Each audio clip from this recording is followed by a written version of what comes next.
नगर पालिका परिषद बालाघाट की विशेष बैठक 18 जून को नपा सभागार में हुई, जहां विषय सूची के तहत 7 प्रस्ताव रखे गए। इसके अतिरिक्त नगर की अन्य समस्याओं, विकास कार्य तथा जल प्रदाय के साथ ही आवश्यक कार्यों को लेकर भी चर्चा की गई। सर्वसम्मति से प्रस्ताव पारित किए गए, जिसमें बालाघाट नगर को विकसित शहर बनाने, जन सुविधा के अनुरूप कार्य किए जाने पर जोर दिया गया। बैठक में नपाध्यक्ष भारती सुरजीत सिंह ठाकुर, उपाध्यक्ष योगेश बिसेन, सांसद प्रतिनिधि सुशील वर्मा, विधायक प्रतिनिधि शफकत खान, नेता प्रतिपक्ष यंगराज कारोलेल्लारे के साथ ही सभी वार्ड पार्षद, सीएमओ, बीडी कतरोलिया एवं नगर पालिका में विभागों के अधिकारियों की उपस्थिति रही। परिषद में रखे गए प्रस्ताव में नगर विकास के कार्यों के लिए निविदा आमंत्रण कर बुलाए गए टेंडरों एवं उल्लेखित कार्यों पर विस्तृत चर्चा की गई। प्रस्ताव क्रमांक 1 में सड़क सुरक्षा कार्य प्राक्कलन के तहत जारी ऑनलाइन निविदा के संदर्भ में बताया गया कि न्यूनतम दर आने पर स्वीकृति हेतु विचारार्थ प्रस्तुत है। उसी प्रकार हनुमान मंदिर के पीछे वार्ड क्रमांक 22 में शॉपिंग कॉम्प्लेक्स निर्माण कार्य के लिए 2 निविदाकारों की निविदा आई है, जिसमें से तुलनात्मक विवरण के अनुरूप ओम साई कंस्ट्रक्शन कंपनी की दर कम होना बताया गया।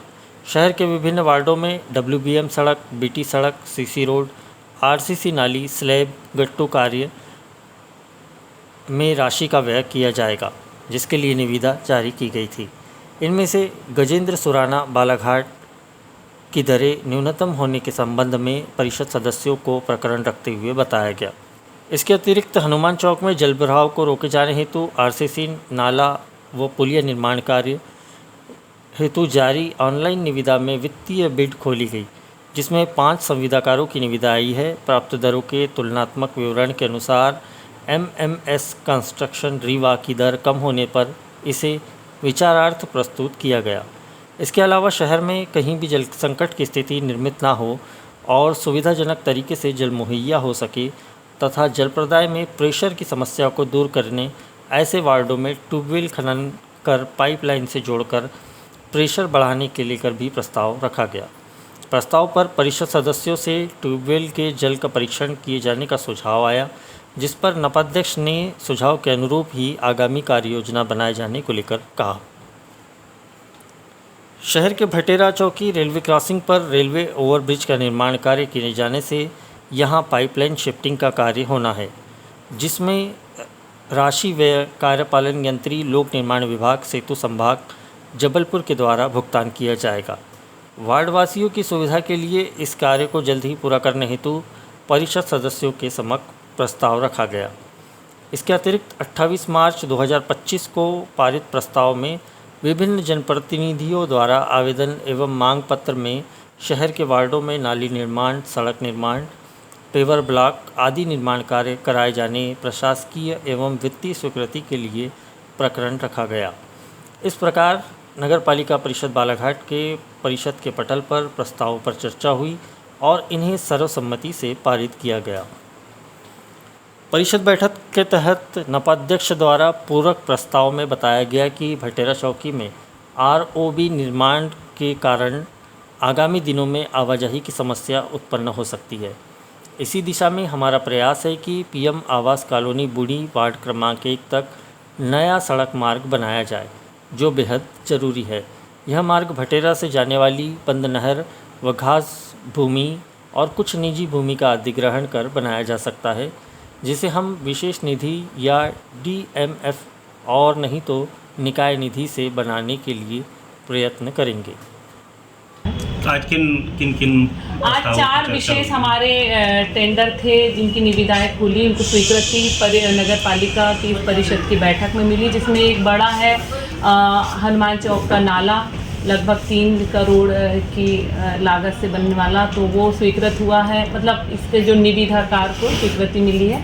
और दूसरा है हनुमान मंदिर, काली पुतली चौक के हनुमान मंदिर के पीछे का जो कॉम्प्लेक्स है, उसमें फर्स्ट फ्लोर सेकंड फ्लोर के जो शॉपिंग कॉम्प्लेक्स के लिए जो रूम्स निकलने हैं, उसके लिए निविदाकार को जो स्वीकृति मिली है। और एक रोड सेफ्टी का हमारा बड़ा एक महत्वपूर्ण टेंडर लगा हुआ था। रोड सेफ्टी में जो शहर के मुख्य चौक चौराहे हैं, उनका जीर्णोद्धार, सौंदर्यीकरण, रोड फर्नीचर्स, ब्लिंकर्स, मार्कर्स और सिग्नल्स तो ये सारी चीज़ें उसमें ऐड हैं, वो डीपीआर में सब संलग्न है और उसका भी टेंडर का वर्क ऑर्डर जल्दी हो जाएगा क्योंकि स्वीकृति मिल गई है।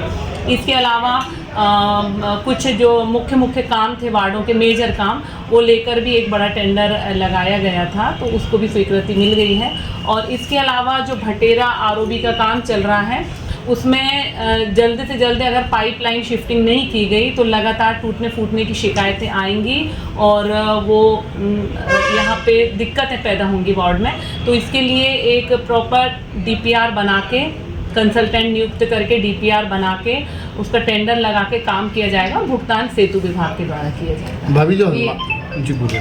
तो ये सारे टेंडर स्वीकृत हुए हैं और वार्डों के बड़े काम स्वीकृत हुए हैं और बारिश से रिलेटेड जो भी काम थे हमारे वो हमने पिछली परिषद में स्वीकृति ले ली थी, इसलिए बहुत बड़े काम जो बारिश से रिलेटेड थे वो इस परिषद में शामिल नहीं किए गए क्योंकि पिछली परिषद में उसकी स्वीकृति हो गई। जी, हनुमान चौक में जो नाला निर्माण होने है वो कहाँ से कहाँ तक बनेगा नाला? ये जो बनेगा ये पूरा डीपीआर है भैया, इसकी आप विस्तृत जानकारी संबंधित इंजीनियर से ले लीजिए। उसमें नाले का निर्माण होगा और जहाँ जहाँ से डाइवर्ट करना है जिससे पानी का बोझ खासकर हनुमान चौक पे कम पड़े, ये तो वो पूरा उसमें प्लान के साथ किया जा रहा है। उसमें कुछ नालियाँ भी हैं, नाले हैं जो कुछ वार्डों की तरफ मोड़े जाएंगे और उनको आउटलेट तक छोड़ा जाएगा। ये एक बाहर से कंसल्टेंट बुलाकर ही ये पूरा डीपीआर तैयार किया गया है।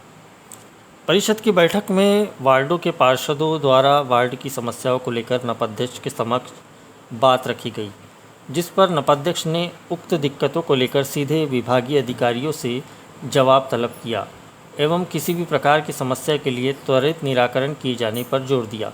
कुछ क्षेत्रों में जल प्रदाय हेतु फोर्स की समस्या, नगर में आवारा श्वान से लोगों को उत्पन्न होने वाले खतरे, सफाई के लिए आवश्यक सुझावों के साथ ही विभिन्न कार्यों को लेकर पार्षदों ने अपनी बातें रखी, जिसका नपाध्यक्ष ने जवाब देते हुए कहा कि हमारा प्रयास है कि नगर विकास के कार्यों को निरंतरता बनी रहे, जिसके लिए नगरवासियों को इसका लाभ मिल सके। उन्होंने कहा कि सभी का प्रयास यही होना चाहिए कि हम शहर विकास में अपना 100% योगदान दें। हमारी सरकार विकासोन्मुखी कार्यों के लिए कोई कमी नहीं करती है और बिना किसी भेदभाव के शहर के सभी वार्डों में विकास कार्यों को पहुंचाने की प्रतिबद्धता को हम साकार कर रहे हैं।